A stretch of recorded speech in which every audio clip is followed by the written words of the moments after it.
7, Pervasive Themes in IT. Okay, the overview of this chapter, we are going to see IT in education, business, manufacturing, medical and healthcare, transportation, financial institution, entertainment, and for discussion, we are going to see IT in other related fields. Okay, the first one is IT in education.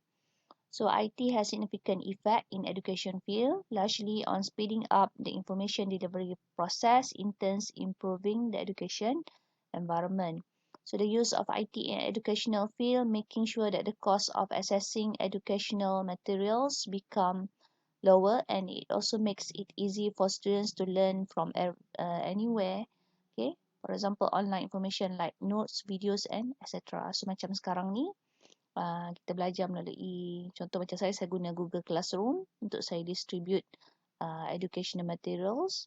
Okay, kalau yang UiTM punya, kita ada UFuture, you boleh access nota, video dan sebagainya.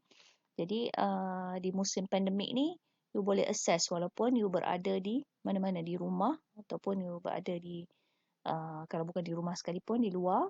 Okay, you boleh access educational materials secara online.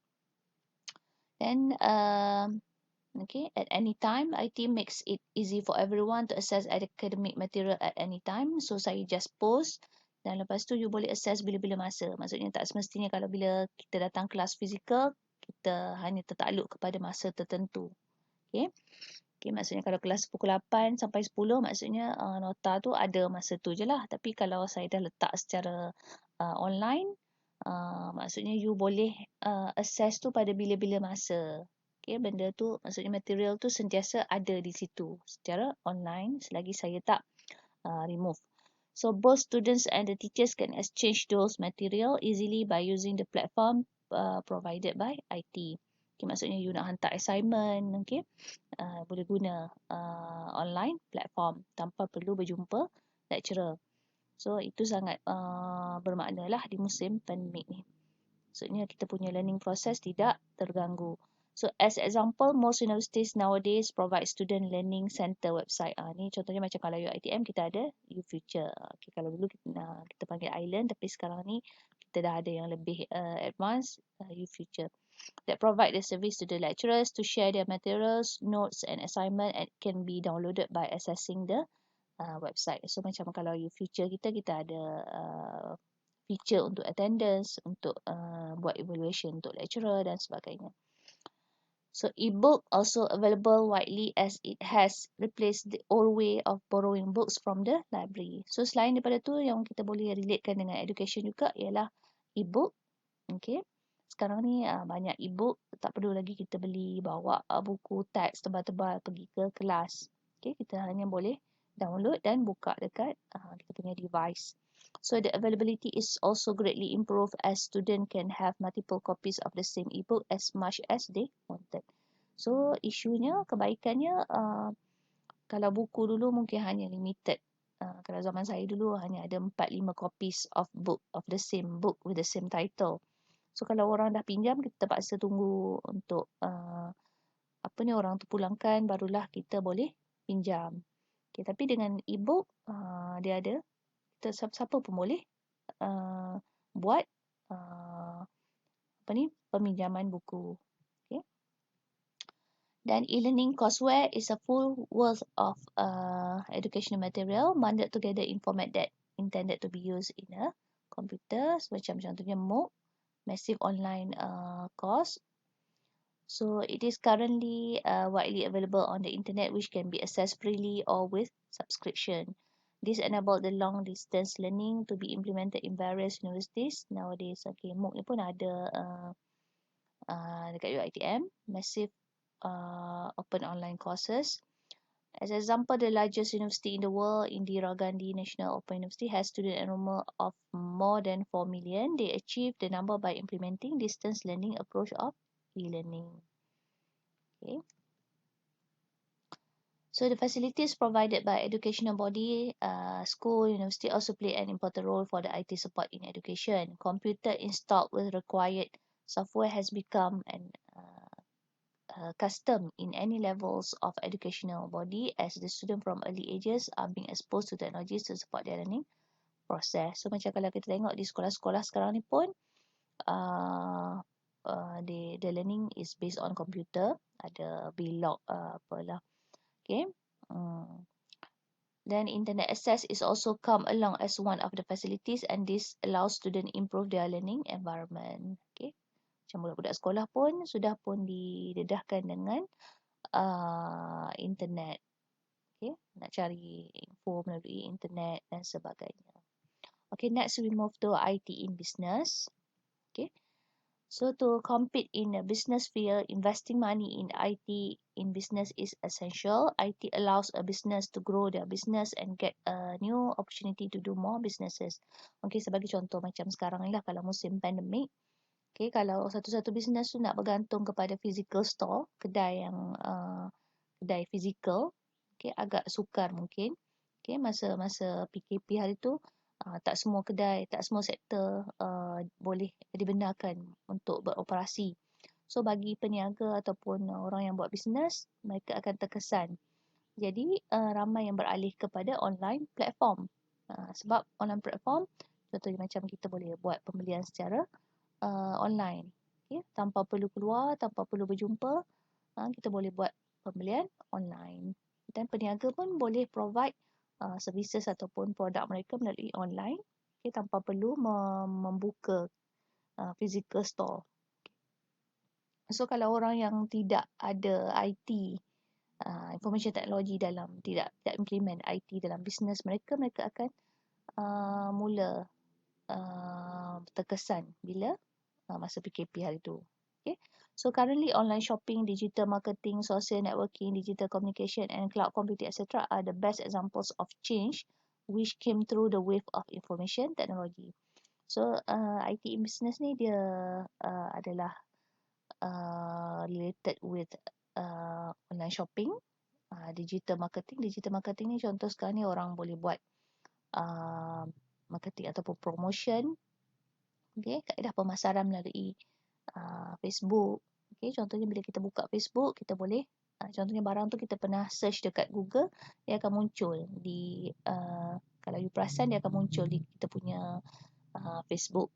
Okay, social networking, macam Instagram, kebanyakannya peniaga letak gambar-gambar, okay, untuk menarik pelanggan. Okay, itu pun termasuk dalam digital marketing. Okay.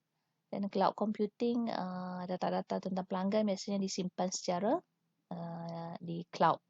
So accurate business planning, effective marketing, global sales, systematic management, real-time monitoring, instant customer support and long-term business growth cannot be achieved at the optimal level without IT. So kita boleh tengok dengan adanya implementation of IT in business. Contoh kita buat business dekat Malaysia, base-nya dekat Malaysia. Contohnya orang tu berniaga satu barang lah dekat katalah kain telekung untuk sembahyang. Okay. Dia buat marketing dekat social network macam Facebook ataupun Insta. Okay, tu dah termasuk dalam effective marketing sebab bukan orang yang dalam Malaysia sahaja boleh access, dan dia dah menuju ke arah global sales. Okay, bila orang luar Malaysia dapat tengok marketing dia tu melalui Insta ataupun Facebook ke, okay, orang mungkin akan order barang tu. Okay, dia dah termasuk dalam global sales. Okay, tidak hanya tertakluk kepada Malaysia sahaja. Dan melalui IT juga kita ada systematic management. Okay, contohnya kalau untuk business WhatsApp, dia boleh set untuk auto reply. Okay. Dan real time monitoring ni contohnya dengan IT juga kita boleh monitor database tentang pelanggan. Okay. Daripada situ kita boleh buat marketing secara hantar email, in blast dan sebagainya. Okay. Instant customer support. Okay. Instant customer support ni contoh kalau ada apa-apa kemusykilan daripada customer, dia boleh hantar email. Okay, tak perlu lagi nak call dan sebagainya. Okay. Next, customer satisfaction is an important, if not the most important element in business success. Effective communication is the key towards achieving this. Okay, so dalam bisnes juga apa yang penting ialah kepuasan pelanggan. Jadi kepuasan pelanggan ni datangnya daripada effective communication. Contohnya bila kita nak beli barang, kita akan tanya, kita akan tengok specification barang tu. Jadi semua tu bila satu-satu barang tu kita dah letak di internet, orang dah boleh tengok gambar macam ni, dari belakangnya macam mana, dari tepinya macam mana. Okay, the internet technology allow the business to communicate to their customer in real time, thus allowing them to communicate with the customer effectively, whether to help them solve problem or attracting new customer to the business. Okay, kalau dulu mungkin mula-mula tu awal-awal kemunculan internet dulu, mungkin bila kita ada sebarang permasalahan dengan satu-satu company, kita nak beli barang, kita boleh hantar pertanyaan melalui email. Tapi bila melalui email, mungkin respon tu agak lambat. Tapi dengan perkembangan internet teknologi, mungkin kita hanya boleh hantar, kita boleh terus, biasanya dekat website tertentu, kita boleh perasan ada chat, ruangan chat. Okay, yang tu biasa dia guna chatbot. Chatbot ni dia auto reply. Mungkin dia dah set soalan yang biasa, frequently asked question oleh customer, dan dia boleh respon directly in real time to the customer. Jadi customer yang ada sebarang pertanyaan, dia boleh reply directly in instant. Okay. Then we come to the term customer relationship management. Is usually used by an enterprise to in assisting them to manage their customer in terms of understand their customer behavior and future needs. Okay, dengan IT juga sebenarnya, contoh bila you Google satu-satu produk dekat Google platform contohnya, okay, dia ada satu mekanisme yang membolehkan business company ni keep track apa barang yang selalu di search ataupun dicari oleh pengguna. Contoh you minat apa? You minat kasut sukan contohnya. Kasut sukan yang macam mana? Feature dia macam mana? Dan dia ada satu mekanisme ataupun algoritma yang dia boleh keep track. Dan contoh dia kan, kita bila kita guna komputer, kita ada Google account contohnya. Jadi based on that Google account, bila you log in dengan your media sosial, contohnya Facebook ke Insta ke, apa yang you pernah search tu akan muncul di social network you. Okay? Disebabkan oleh algoritma yang keep track apa produk yang you pernah search tadi. Okay? Jadi dengan adanya algoritma dan mekanisme tadi, company yang nak cari pelanggan ni, dia boleh keep track, okay, pelanggan mana yang suka barang mereka. Okay? Jadi iklan yang bersesuaian akan keluar dekat you all punya social network. Okay, resources management is crucial also in business success. Resources such as financial and human resource needed to be managed effectively, as it is a property that cannot be overseen by any company. So dalam business juga adalah dua lagi elemen yang penting ialah resource management. Macam mana business company tu manage dia punya resources. Okay. Dan juga resources ni contohnya dari segi keuangan dan juga human resource. Human resource ni itulah sumber kerja manusia, pekerja dia. So dengan adanya perkembangan IT ni, okay, has played a vital role in automating such complex problem by introducing user-friendly solution. Macam saya kata tadi, kalau sebelum-sebelum ni bila ada masalah, kita mungkin hantar email, kita perlu tunggu orang reply, ataupun kita perlu call, tunggu orang jawab, staff yang berkenaan jawab setiap soalan kita. Tapi sekarang ni, human resource boleh dikurangkan dengan adanya chatbot tadi. Chatbot tadi kita boleh set siap-siap frequently asked question. Jadi bila pelanggan tanya dekat website yang ruangan chat tu, kalau you perasan, soalan yang kalau yang sudah biasa ditanya mungkin akan dapat reply in real time. Okay, cuma soalan tertentu yang mungkin agak kompleks barulah yang memerlukan staff untuk entertain. Okay. Jadi di situ mereka boleh kurangkan human resource staff yang bertugas. Okay.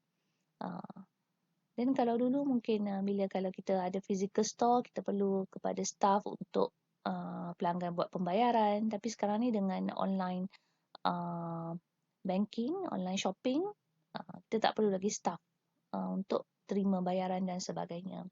Okay, di situ kita boleh nampak kita boleh kurangkan human resource, okay, pekerja, dan juga dari segi keuangannya lah. Okay. Bila kurang pekerja, kuranglah dia punya peruntukan. Dan juga internet and cloud technology enables software engineers to introduce cloud-based enterprise resource planning solution. Now the managers can manage or monitor their organizational resources virtually anywhere in the world by using their personal computers, laptop, tablets or smartphone. So manager sendiri walaupun berada kat mana-mana, okay, dia pergi outstation, still boleh manage dia punya company dan juga staff.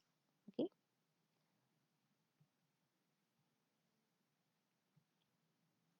Okay, next we move to IT and manufacturing.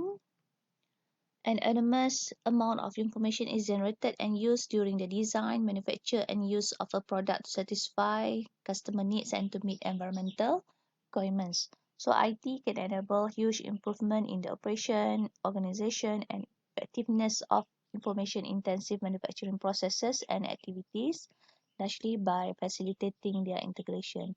So sama lah juga dalam penghilangan, IT pun memainkan peranan yang penting. Okay. Factories, equipment and station, entire manufacturing enterprises, suppliers, partners, customers located throughout the world can be more effectively connected and integrated through the use of information technology, IT.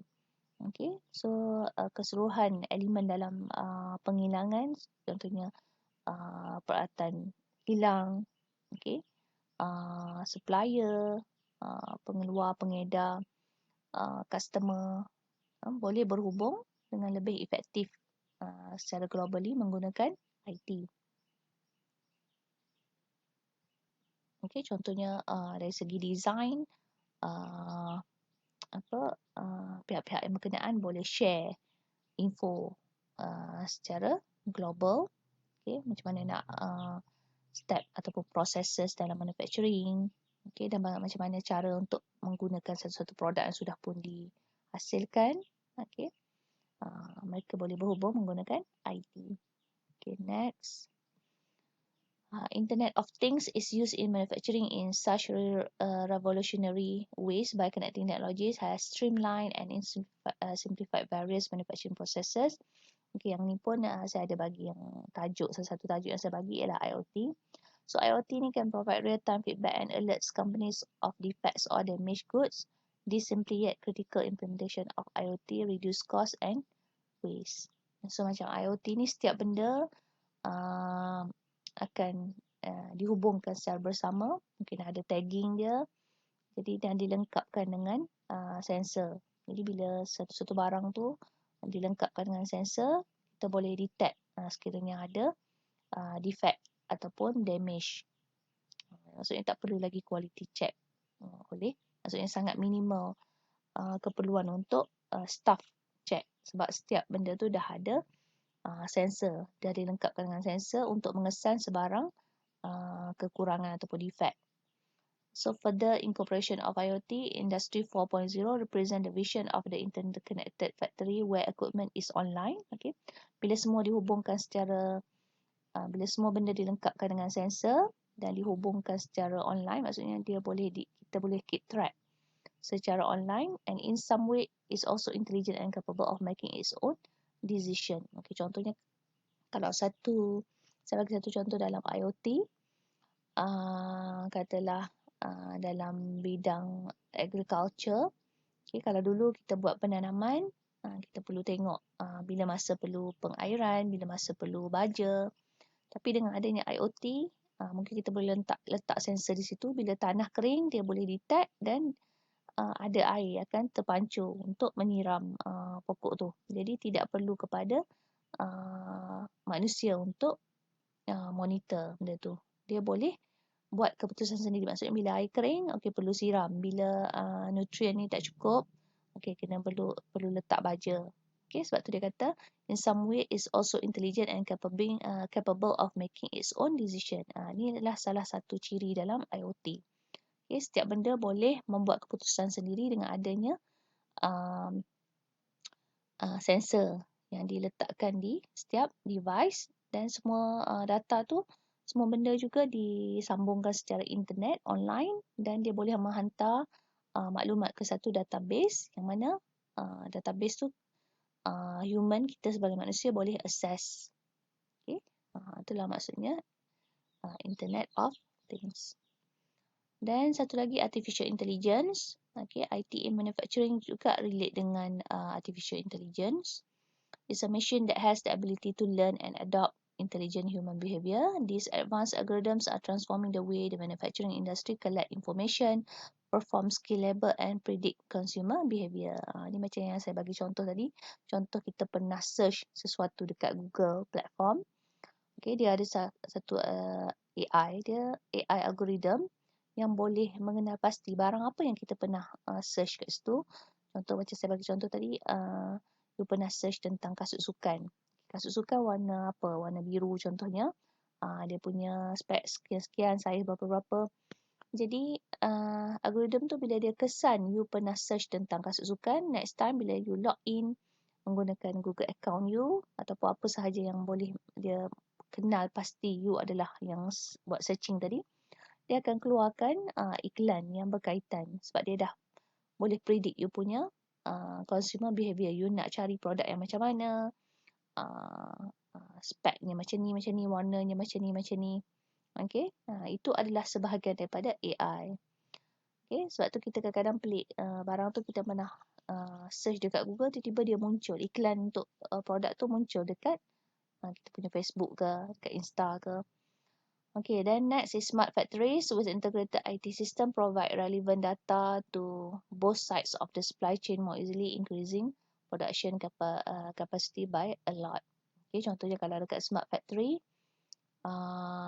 katalah satu barang tu stok dia dah berkurangan, okay, menggunakan satu sistem dia boleh detect barang tu berkurangan, jadi dia kena produce more on that type of product. So quality is no longer sacrificed for efficiency as machine learning algorithm determine which factors impact service and production quality. So replacing human hands and or sense. Okay, jadi macam saya kata tadi, quality bukan lagi satu isu. Okay, macam dulu kita perlu quality check oleh staff. Okay, dekat kilang staff diperlukan untuk buat checking barang ni ada defect ke tak, tapi menggunakan IT kita dah boleh set, okay, ni specification sekian-sekian untuk pastikan barang ni memenuhi quality specification. Okay, jadi machine ni dia boleh buat kerja dengan lebih cepat, menggantikan keperluan tangan manusia ataupun manusia punya deria. Okay. Okay. Next, traditionally robots have been used to perform tedious repetitive tasks on the assembly line. Okay, dalam penghilangan juga kita boleh tengok penggunaan robot. Okay, traditionally robot membantu untuk kerja-kerja yang berbahaya, yang memerlukan repetitive task. Okay, kerja yang berulang-ulang, contohnya cek, bungkus cek dan sebagainya lah. Okay, dekat assembly line dalam manufacturing dekat kilang. Nowadays, robots are capable of mimicking more human traits such as dexterity and memory, which makes them more useful in the industries. Highly trainable and collaborative, robots are also providing safer working environment for humans by switching places with them in dangerous or unsuitable situation. Okay, biasanya dalam kilang biasanya agak berbahaya kalau mesin-mesin tertentu. Kita boleh letakkan robot yang sudah pun kita latih. Okay. Jadi kerja-kerja yang agak berbahaya melibatkan mesin-mesin yang tajam, kita boleh letak robot kat situ. So robot also equipped with sensors which provide valuable feedback and data. So robot ni pun macam konsep Internet of Things tadi, dia ada sensor. So bila satu-satu robot tu dilengkapkan dengan sensor, they are known as smart machine. Okay. Sensors are these smart machine talk to the control board, quickly identifying and fixing mechanical issues. So, contohnya dia kenal pasti satu-satu isu. Okay, yang ni patutnya jadi macam ni. Dia boleh fix. Robot tu boleh fix berdasarkan latihan yang kita dah bagi pada dia. Okay. allowing companies to make necessary adjustments more accurately. Robot increase work efficiency and minimize delays. Okay. Okay, next is IT and in medical and healthcare. Okay. Getting the patient treatment as soon as possible is important in a medical field since early diagnostic and treatment could save a patient life. Okay, contohnya kalau orang tu sakit jantung, tiba-tiba dia dapat serangan jantung, macam mana kita nak kenal pasti serangan tu dalam masa yang cepat dan bagi treatment kepada dia. So with the help of IT, the patient care is being enhanced by using electronic health record, which register an important health-related information such as allergic condition of the patient. Okay, so salah satunya adalah electronic health record. With the help of EHR, kita typo sini EHR, the doctor can diagnose a patient effectively by reviewing their past medical record and issues with their health. Okay, macam kita pergi jumpa doktor dekat hospital ataupun klinik, doktor akan buka satu database tentang kita. Maksudnya kita punya health record dah ada secara electronically, tak perlu lagi buka file secara manual yang mengambil masa. So telemedicine and telehealth are referring to two-way video consultation or the transmission of healthcare data like electrocardiograms. Okay, ECGs ni untuk pesakit jantung rasanya. Okay, this technology can be used in many fields such as cardiovascular healthcare. By monitoring the patient data, any symptom could be seen remotely and a faster action when something happen can be taken immediately. So dengan adanya telemedicine, telehealth ni, patient dengan doktor ataupun health provider boleh ada two-way video consultation. Okay, macam video conference tu. Okay, dan dia boleh trace kalau ada simptom tertentu yang memerlukan immediate action. So lots of benefit, shorter waiting time, access to rural areas, efficiency improvement leads to less cost. So jadi kebaikan dia, pesakit tak perlu lagi menunggu dekat ward kecemasan untuk dilihat oleh petugas kesihatan. Okay. Selain tu, orang yang berada di tempat yang jauh daripada hospital, rural areas, boleh menggunakan telemedicine ni untuk mendapatkan consultation daripada petugas kesihatan. Dan ini juga akan mengurangkan kos. Okay. So mobile apps also become one of the tools used by medical authority to provide patient care. It provides greater flexibility to the medical individuals and also the patient itself, and in the same time it is inexpensive. Okay, dan selain tu kita ada mobile apps, mungkin kita boleh masukkan simptom tertentu dan kita boleh evaluate. Okay, dia ni apa risiko dia. Okay, we cannot deny that there are lots of advantages of mobile apps. There is also some disadvantage such as the risk of medical record hacking. Walaupun begitu, walaupun kita kata mobile apps ni banyak kebaikan dia terdedah juga kepada medical record hacking.